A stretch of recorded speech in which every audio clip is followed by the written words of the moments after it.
Welcome to Listening First, the podcast on rehabilitation and recovery. I'm Patrick Boyd. And I'm Ben Marram. And I think we've got a really exciting topic today, Patrick, haven't we?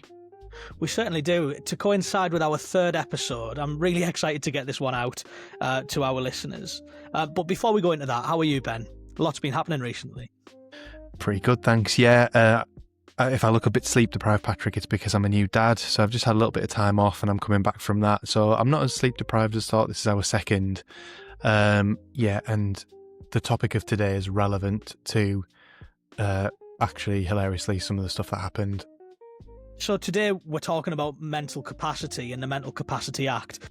I think before we go any further, Ben, we should probably say that this is a bit of a niche episode, considering that we've got listeners from all over the world. You know, we should name the fact that the Mental Capacity Act is specific to England and Wales. But I think the concept of mental capacity, although it's a legal term that we use in the UK, there's people with problems making decisions all over the world. And I'd be really interested at the end of this episode if listeners would contact us and let us know how our system in the UK differs to the systems in other parts of the world. So one of the reasons that I wanted to cover mental capacity on the podcast, Ben, was because I was teaching recently. I was teaching a group of students about the law, and one of the pieces of legislation we covered was the Mental Capacity Act. And I was really surprised how challenging it was for me to get the concept of mental capacity across to these students. And I think it's because it is quite a tricky area of law and practice to get your head around if you don't know about it already and if you don't have experience in it. Yeah, and similar actually, because I was doing some teaching recently, and I think when we talk about it so frequently, or if like someone like myself who completes mental capacity assessments, there's a lot of legal jargon that I think we get used to talking about, so functional test, diagnostic test, but when people are introduced to it for the first time, it's really bewildering, actually. And that maybe in a way, we talked about, we could have potentially covered this in lots of different angles, but given that it's such a huge topic, we've kind of decided to go for, certainly in terms of our thinking, a more basic understanding of it to try and really nail what are the key concepts, what do we consider gold standard, what do we think is best practice. And on that issue, Patrick, I was talking there about mental capacity in my own life and during my recent experience of being a new dad and just navigating the hospital system, and my wife and I talking about how I might advocate for her in times when she couldn't. And similarly, there was points during, without going into too much detail, there was points during the process where, questions were being fired at both of us and more importantly, my wife. And, just being able to reason through and think through that information and make a decision in that moment was really, really difficult. So even though I kind of talk about this stuff every day and I do these assessments, I think it's very close to home sometimes as well. And hopefully that comes out with our amazing guests as well. So without further ado, we'll be speaking with two really experienced practitioners. One of those is Dr. Oli Bekarma, and we're also speaking with Eleanor Tallon. So Oli and Eleanor, welcome to the podcast. I'm Dr. Oli Bekarma. I'm a consultant psychologist with Clarity Psychology, based predominantly in the northeast of England. The bulk of what I do in day-to-day practice is neuropsychology, neuro rehab work, with mental capacity assessments forming a large proportion of that work. So I'm Eleanor, and my background is social work. I'm also a qualified best interest assessor under the DOLS framework. But I became an independent social worker as of 2022. So I've been practicing independently. The bulk of my work has been independent mental capacity assessments and also expert witness work for the Court of Protections. I would do kind of mental capacity assessments, needs assessments, and kind of best interest recommendations as part of those reports. But more recently, I have kind of stepped into the shoes of a socio-legal researcher. So I've just gone from the preparation stage to the empirical stage of my research, which is really exciting. And my research focuses on the application of the Mental Capacity Act with people with acquired brain injuries, more specifically in the context of kind of private case management. Thank you both. One of the things that struck me through my journey is that actually you don't do a lot of this learning around the Act and how it's used until you're already qualified and you're in practice, because you're seeing those real examples of decision making in real life.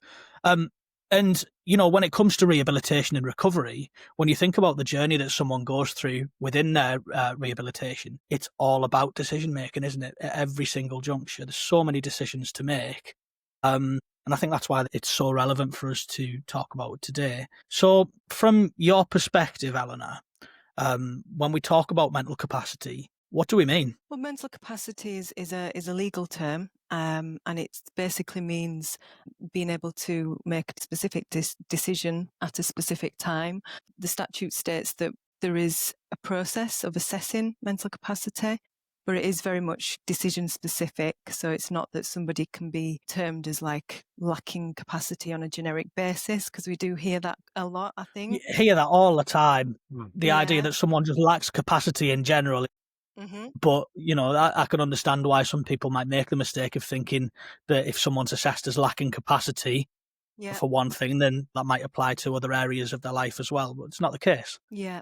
And essentially, I guess, if somebody does lack capacity on a specific decision, then that enables others who would be responsible to make a decision in the person's best interests. And that, again, is all kind of set out in the Mental Capacity Act. And, and that allows those who are caring for or making those decisions to make those decisions and be protected from liability for things like intervening with someone's body or going into someone's house.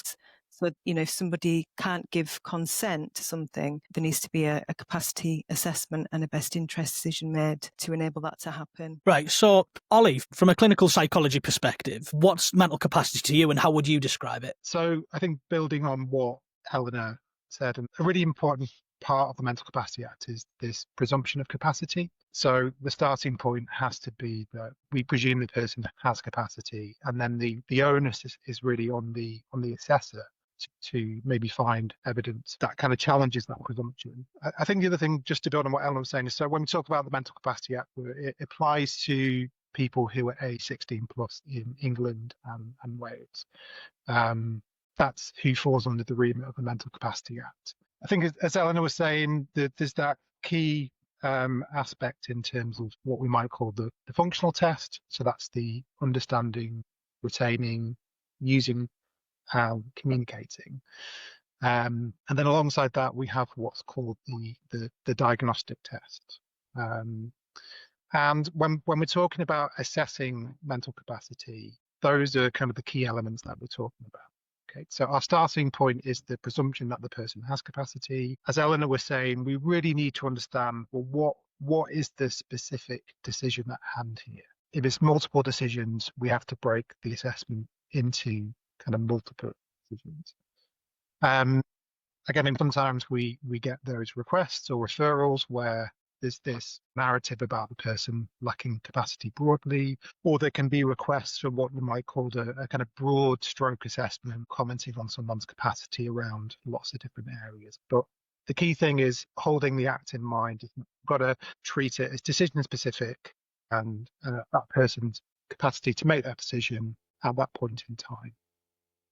I find it interesting. Some of the feedback I had from the trainees earlier in the week in teaching, and it's already in a way for me emerging, is the sense that the law's a bit cumbersome, if that's the word to be used. Like the terms you both described in there around presumption, around the diagnostic test, the functional test, like it's heavy, isn't it, in language, I guess. I think one of my questions already is like, how do we even begin to describe, say, to somebody who is informed that they're going to have their mental capacity assessed?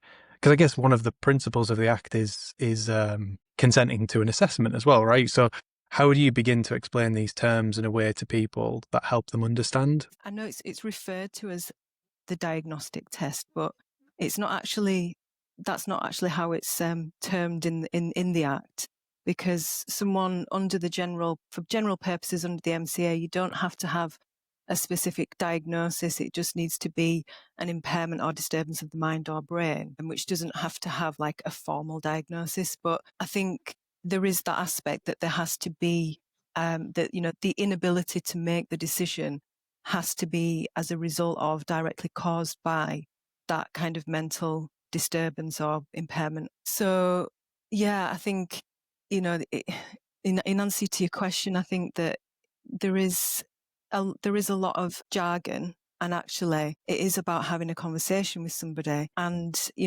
obviously, for me, they need to be aware that the implications of that conversation is that you're trying to understand if they can make a decision. You're trying to support them to make that decision.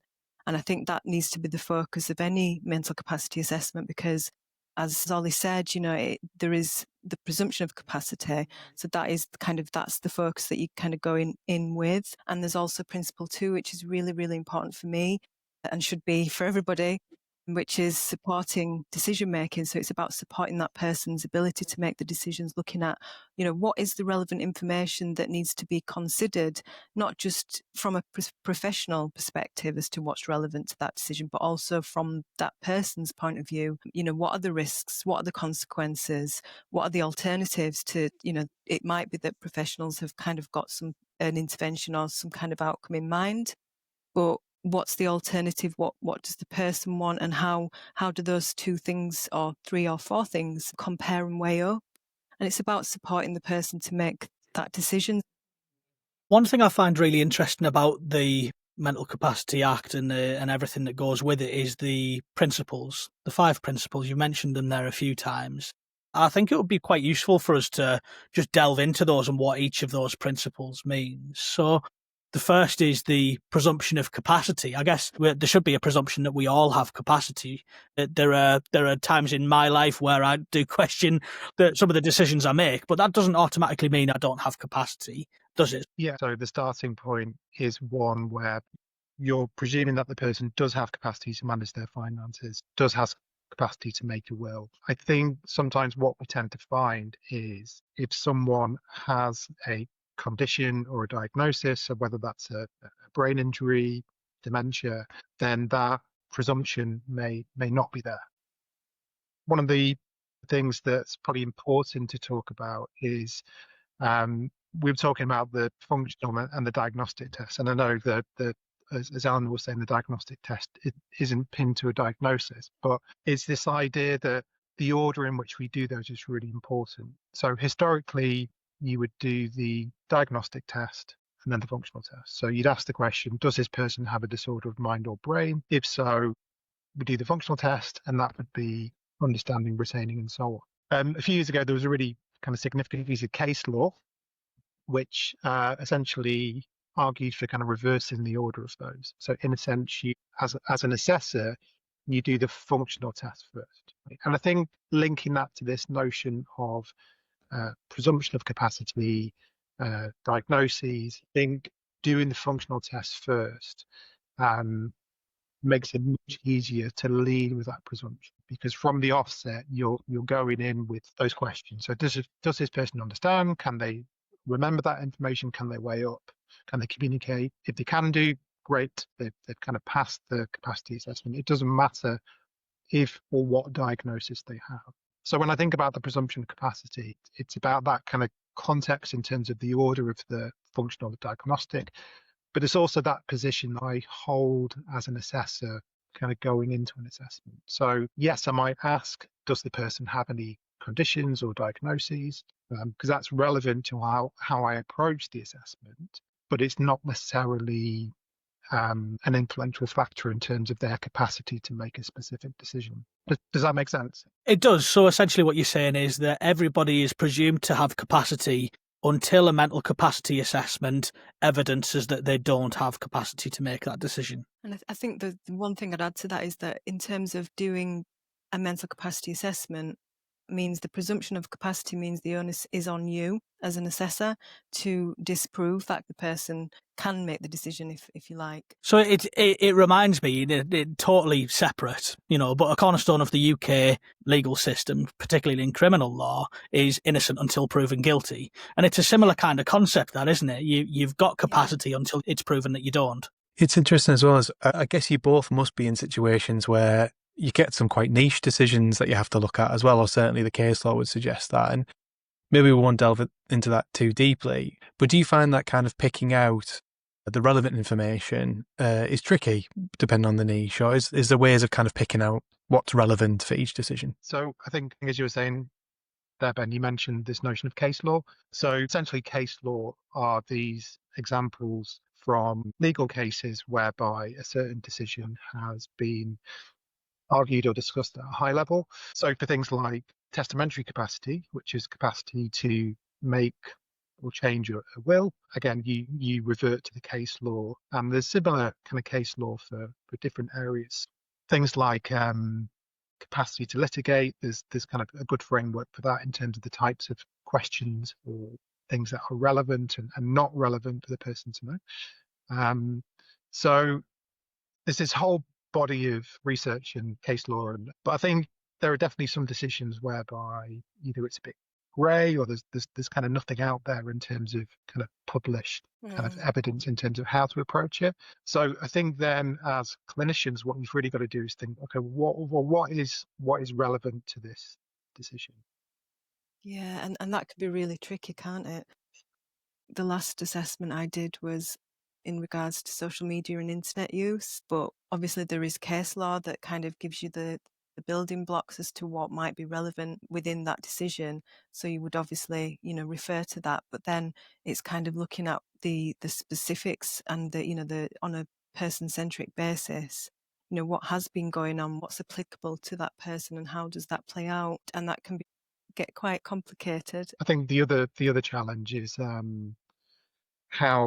how high do you set the bar? So that idea of if you have a young adult who's sustained a brain injury and you're assessing their property and affairs capacity, so their capacity to make decisions about their finances, and actually that young person hasn't had much by the way of kind of life opportunities, or perhaps some of it is just normal age appropriate kind of difficulties managing money. I guess as an assessor, you've got to kind of tease out, okay, well, where am I drawing my line in the sand here, or how high am I setting the bar? And yeah, so you're not setting it so high that the presumption of capacity is going to crumble, but equally, if there is a vulnerability there, you kind of you're recognizing that, and you're thinking about how to support that person.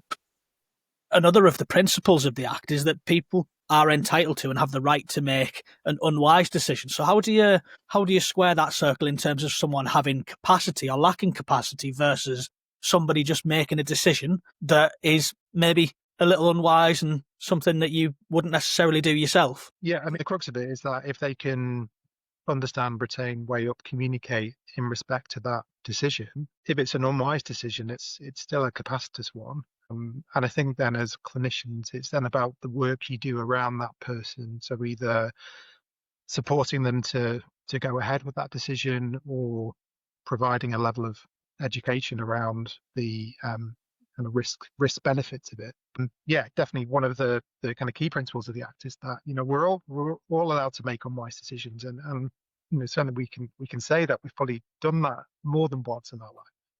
And again, going back to that example I was talking about just then of those kind of younger adults who sustain brain injuries, it's kind of teasing out, well, how much of this is an absence of capacity versus unwise decision making versus lack of opportunity. And that's where, as assessors, it can be tricky to tease that stuff out. I don't know what you think, Eleanor. Sometimes I think that someone's making an unwise decision or this is a lifestyle choice can be used when maybe that decision hasn't been unpicked to the level that possibly it should have been. In the context of brain injury and, people that might present with executive dysfunction or the frontal lobe paradox, there is that issue around somebody saying one thing and then actually doing another when it comes to real world kind of behaviours. And I think there can be some disputes between different professionals, different organisations, different groups, different people about whether someone is making an unwise decision or whether they actually lack capacity to make that decision. But yeah, if somebody has a coherent and consistent rationale about the decision that they want to make, then that's one thing. But if somebody is saying that they don't want to do something, but then doing something very much the opposite that isn't consistent with their intention, then is that actually their decision, or is that something linked to an executive dysfunction issue? So that's what needs to be kind of unpicked sometimes. And I think where where people or professionals aren't as familiar with issues around kind of executive dysfunction, it can be just taken at face value. I think in terms of the assessments that we do, often they're kind of in fairly kind of structured environments. And I guess it's that idea that within the confines of that structured environment, someone might demonstrate capacity. But I guess in those real world settings where some of those mechanisms or structures aren't there, then someone might act or behave very, very differently. So, often it's not practical to, observe or assess someone across multiple situations. But I guess that's where that collateral informant interview and information is really, really important. So it's like triangulating information and not just taking information from one source when you're making these So thinking about assessments. speaking to members of the treating MDT, family members, and using that information alongside what the individual is saying. So it's that notion of they can talk the talk, but actually can they walk the walk in that? Can they walk the walk? Yeah, absolutely. We were talking before we came on about getting set up for the recording of the podcast, and I said to you that I was feeling quite tired. I'd had quite a busy morning this morning, and it's getting darker on an afternoon now. So I thought to myself, when I get home, before we jump on to do the recording, I'm going to have myself a coffee. 3 o'clock in the afternoon, probably not a good idea. Probably pay for that a little bit later on. That could be thought of as an unwise decision, couldn't it? Having a double shot espresso at 3 o'clock in the afternoon, I'm probably going to pay for it a bit later in the day. But just because that's potentially an unwise decision, ultimately I don't lack capacity to make that just because it's something that someone else might not do. We all can act impulsively at times, and we all, kind of can act in a spontaneous way, and we can get triggered by emotions. It's not that we all kind of make decisions on this really rational kind of, we're all calm and collected and we're going to do this following this process. Certainly not for me. It might be for some people, but I certainly sometimes make decisions based on how I feel that day, or I have a bit of an inkling or an intuition about something, so I think that's the right thing to do. And then the other decisions I will take a really measured, I'll do a balance sheet, especially, as a best interest assessor, I'm all about the balance sheets, in terms of what the positives and the negatives are in terms of that decision. But I guess it's just hard then to kind of link to how much of that is playing out for this person. And if the person does have, does present with issues around executive dysfunction and, impulse control and anger management, how much of that is part of that condition, if it's an acquired brain injury or otherwise, or how much of that is just, a human emotion. So I think sometimes, it can be difficult to make that distinction because we're all human, and that's what humans do. So it's about that positive risk taking and accepting that even if whether someone is making an unwise capacitous decision or if somebody lacks capacity to make the decision, there still should be a focus on that person being able to take a level of risk, but in a measured way, so that they're not really going to be significantly harmed. I think for me, why I find this area so interesting, other than the obvious, is that this kind of intersection between philosophy, law, psychology, our own subjective experiences, life. I think I was reflecting on this with the trainees on Monday about also just kind of getting older. And, I worked with a client who was telling me about TikTok Shop, and I didn't know what TikTok Shop was, or AI is all over the place now, and about, how do we stay informed on relevant topics, or even the issue of sex, which has a lot of case law. It sets out exactly what the bar is, but sex is way more than just what it sets out. It's about, interests, kinks, the kind of stuff that isn't often talked about as well. And when you go to see people do an assessment, how do you both go about helping people kind of open themselves up and share how they make decisions or how they live their life? Because surely that's an important part of it. It is really important, and a really good person-centered capacity assessment. I would always strive to have that kind of relationship with the client and treat it very much as a conversation. Certainly there are some capacity assessments where there is a real sense of urgency, though, and almost the need to do the assessment and have a decision can mean that perhaps not as much time is taken to build that relationship as perhaps there would be in other situation. if someone needed surgery fairly urgently or they were at risk of doing something, then in a sense the more pressing need is to do the assessment. But I think for some assessments, it is about really taking the time to build that relationship, have that conversation with the client, recognize that that might take more than one appointment to do that, and that's okay. Because another really key point is, making sure that we have the relevant information to do the assessment, but also thinking, does the client have the relevant information to make a decision? And if they're presented with that information before the assessment, essentially you can have that discussion within the space of a single conversation or appointment. But sometimes you have to revisit stuff, and I think we do that in day-to-day life. We revisit decisions. We go away and do our homework, not for all decisions. So, your decision to have that copy this afternoon, Patrick, you didn't go away and do research. You didn't map out the pros and cons. Well, I wish I did. If it was a decision about buying a new coffee machine, maybe you would take a little bit more time and speak to Ben. That's actually what happened, Ollie, to be honest with you.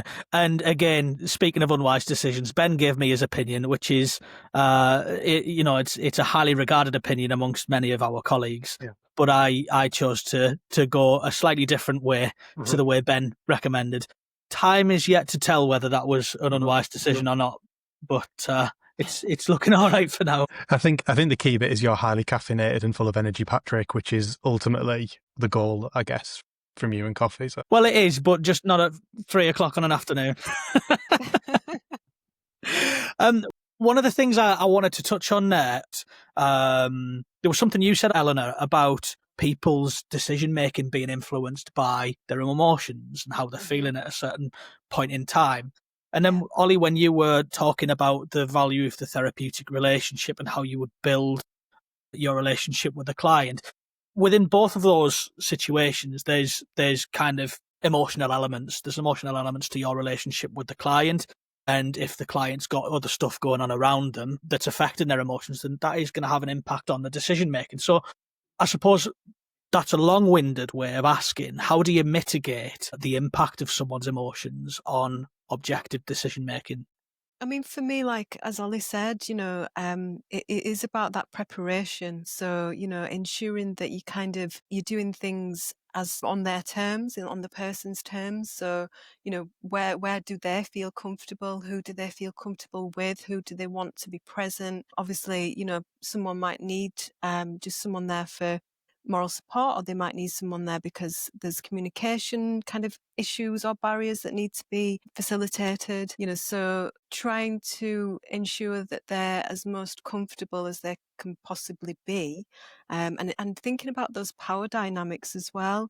I think it's you've got to be mindful of that and try to address that, try to break that down as well as you possibly can. One person that I assessed, she liked to communicate through WhatsApp, so I introduced myself through WhatsApp. We had just a very simple little chat beforehand, and I just think being able to just build that rapport and see that as something that starts before the assessment if possible, as well as following the assessment if you need to go back to to explain anything, or there's any questions, or there's it's just ways of trying to support the person as best as possible.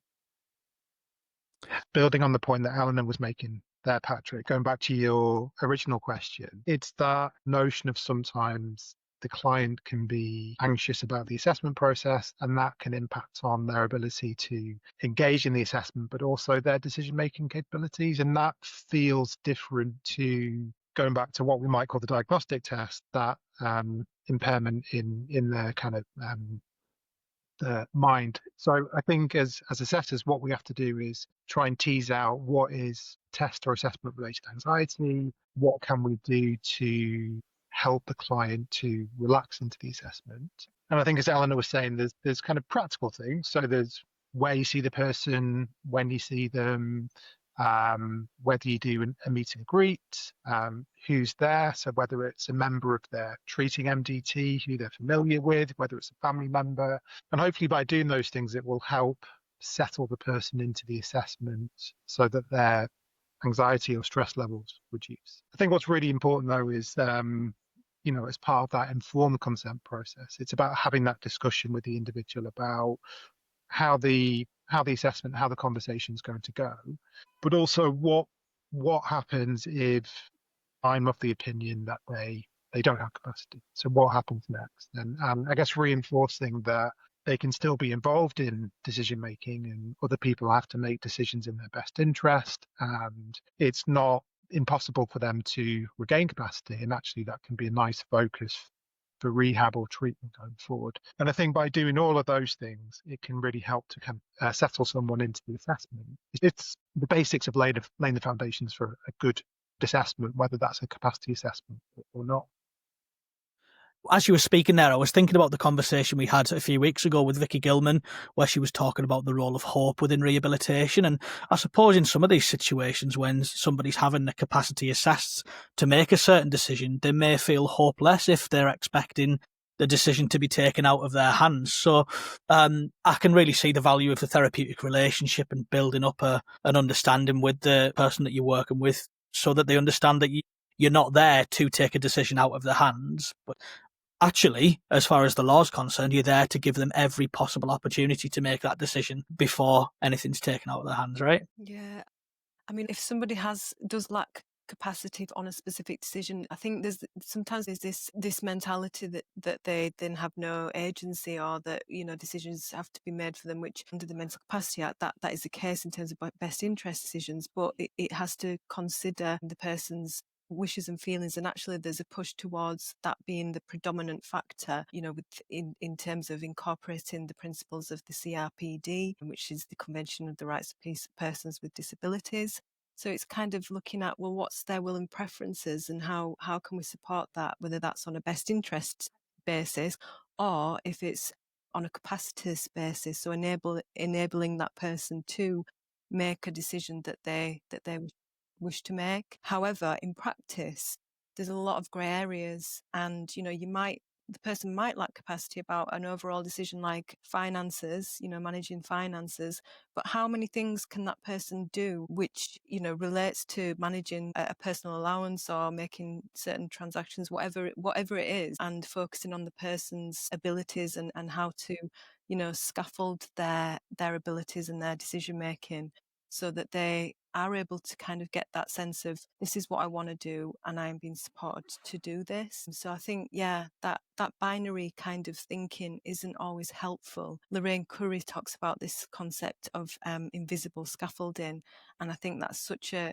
key concept when it comes to working with people who have acquired brain injuries, and it probably across the board actually, in terms of the people that may have decision-making difficulties. It's really helpful. And a non-sponsored shout out to Lorraine's daughter Grace, who's an amazing artist, and you should definitely check out her work if you haven't seen Grace Curry's artwork before. It's incredible. Absolutely. So I think in all of this discussion, what it's got me thinking about is actually that burden on the assessor to kind of come to that black or white decision that the law often demands. And I know certainly when I've done mental capacity assessments, that kind of sitting on an evening and really mulling over the report that I've finished, and I'm hovering over send, and I'm kind of going through my working out and reflecting on a lot of these kind of philosophical issues and difficulties. Like, that must be a thing for you both as well. And I'm kind of curious, two questions, like, how do you manage that? And B, is there any magic in how you come to pressing send? Is the kind of uncertainty that comes with it? Or how do you both rest easy on an evening after you've sent the report, knowing, I think I'm happy with that assessment? I was just having a little giggle to myself there, because I was just thinking of myself and how I have palpitations when certainly for, in terms of pressing send for expert witness reports to the Court of Protection. I feel a colleague of mine, I won't name her, but she knows who she is. She expressed it so well when she said it feels like you've just given birth, which you might not be able to relate to, guys, but no, sorry. Yeah. It's very much, it's not easy is the simple answer to that. And for me, there's a lot of overthinking and second guessing as to have I done everything? If I'm looking at someone who I have assessed as lacking capacity, am I being paternalistic? Am I allowing some biases to come in? But I do try to address all of that as I go through the process, and I am very, very conscientious about that. And I think when it comes down to it, the Mental Capacity Act, you only have to have a 51% either way. It's a subjective decision at the end of the day. And so if that balance swings slightly more to the left or to the right, that's as long as you have a rationale that supports that conclusion. And I think, the more finely tuned or the less sway there is with that kind of pendulum, the more that you need to be kind of looking at incorporating into your assessment, recommendations around reviewing capacity, ways to support the person in making that decision, and kind of factor that into your recommendations, because I think that's something that I've always felt really strongly about.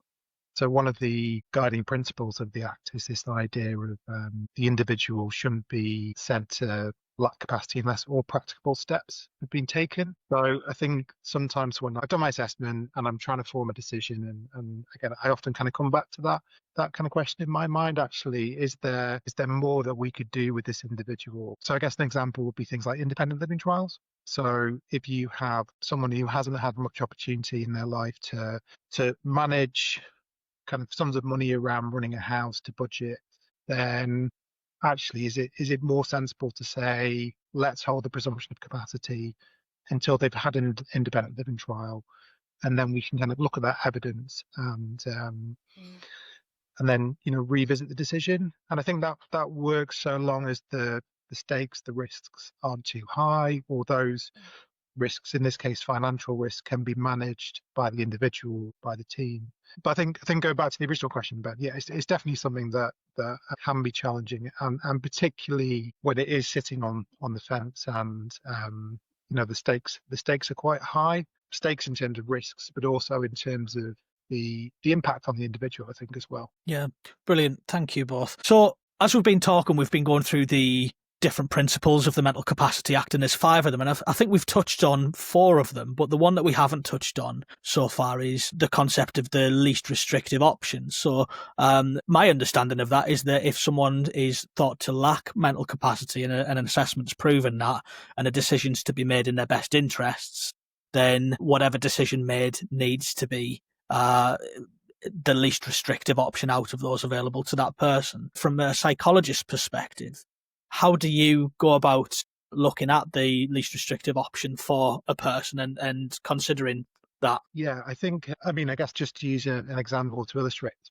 point. So if you have assessed capacity around, say, devices and social media, and you feel the person lacks capacity, the most restrictive option would be to remove that person's devices. But that could be really detrimental to their mental health, their connectivity to other people, their ability to access online food shops, resources and so forth. So I guess with that example, you'd be thinking, okay, well, what's least restrictive? And probably at the other end, you might say, well, it's having devices, but having certain controls or setting on apps or websites, and maybe a level of supervision around what they access. That's just an example. I think with these things, there can be high level of expressed emotion around them. So understandably, there might be a level of risk that accompanies that. And I think when the risk is quite high, then perhaps the temptation to be more restrictive than necessary is a factor. I think for me as a clinician, it's that idea of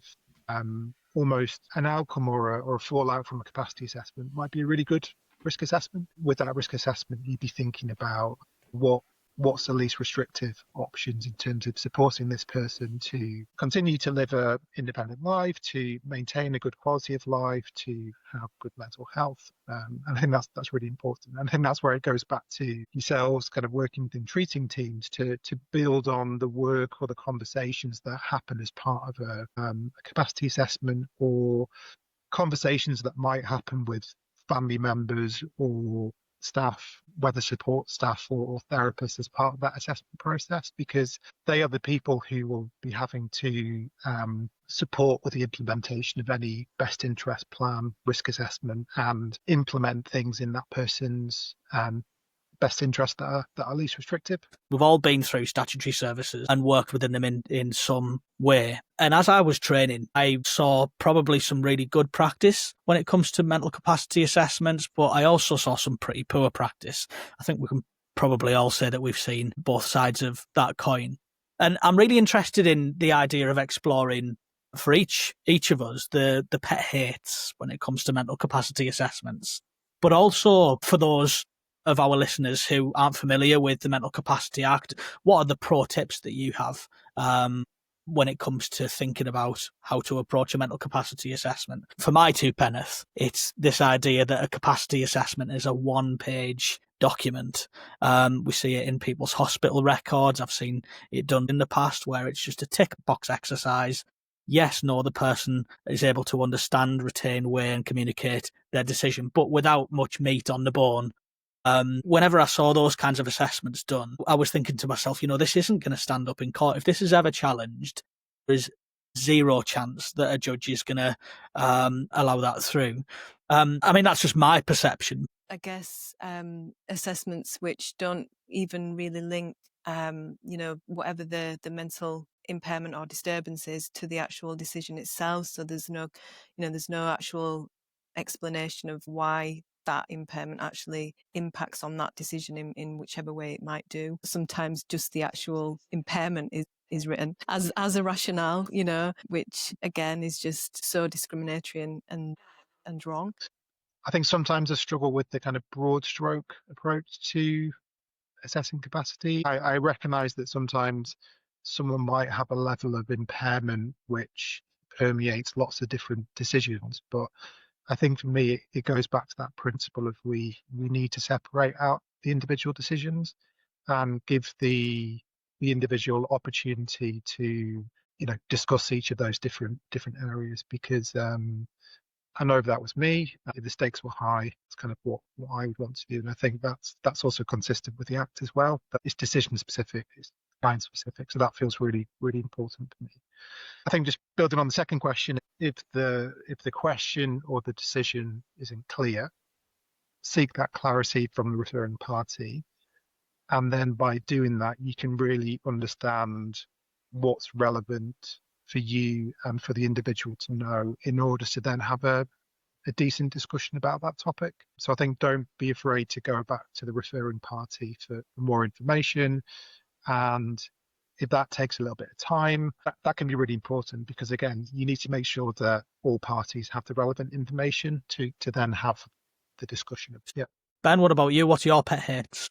I was going to say, Patrick, as well, just as an aside, you've been really mean to make our guests go first, because we've had the benefit then of having time to think, and you've gone last as well, which hasn't gone unnoticed here.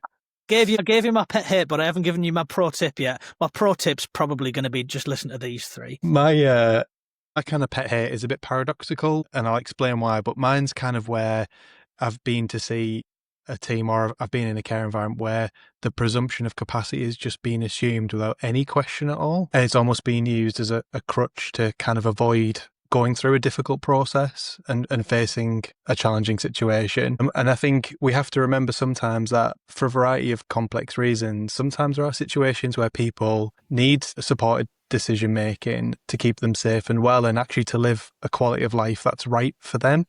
And I think the number of times where I've seen, actually we've gone through the difficult process, we've said someone lacks capacity and we've acted in best interest, and they might have regained capacity or reflected on what's changed, and they've actually been very thankful that someone's supported, or the family have been quite thankful that someone's supported. So I think it's, compassionately understanding why sometimes people avoid by presuming capacity and certainly leaning on the Act, but typically encouraging people to move towards it. And I guess that relates to my pro tip. My pro tip is, I think, trying to create a culture where we acknowledge how complex this stuff is, and try and create an environment where I think we try and support each other with a really, I think it's cumbersome. I think it's difficult. I think it's going to go through changes in years to come. And just trying to help each other navigate this stuff, because really I kind of lean more heavily on the philosophical part of the Mental Capacity Act, which is about life and meaning, isn't it, and purpose and how we live our lives. So I think, I think it's all about going through the difficult stuff and giving it the time that it needs. That was such a good discussion, wasn't it, Ben? I really enjoyed that. Yeah, I mean, it did highlight some of the concerns that I think we both had, which was like, there's such a massive topic. Like, it was interesting. We got into the frontal lobe paradox, and we did barely scratch the surface, and that in itself is probably a series, let alone an episode. Hopefully our listeners now have come away with a bit of an appreciation of the different factors to at least consider when approaching mental capacity, because it isn't as straightforward as one might think. It's a really complex area. What was your favourite part of the discussion? I think maybe less about like a specific part, but more a theme of like this idea of, in case law, we refer to the person as P. And for me, it's about how do we always keep P at the centre of everything. And I think when I've heard, great people like Lorraine Curry speak on this topic and other people, it really is about keeping the person at the heart of everything when it comes to mental capacity. And I think the discussion illustrated that by the very nature of the jargon and the complexity, that sometimes that's really hard, actually. And I think Eleanor and Oli did a great job of emphasising about how they make sure that they keep P at the heart of everything. What about you?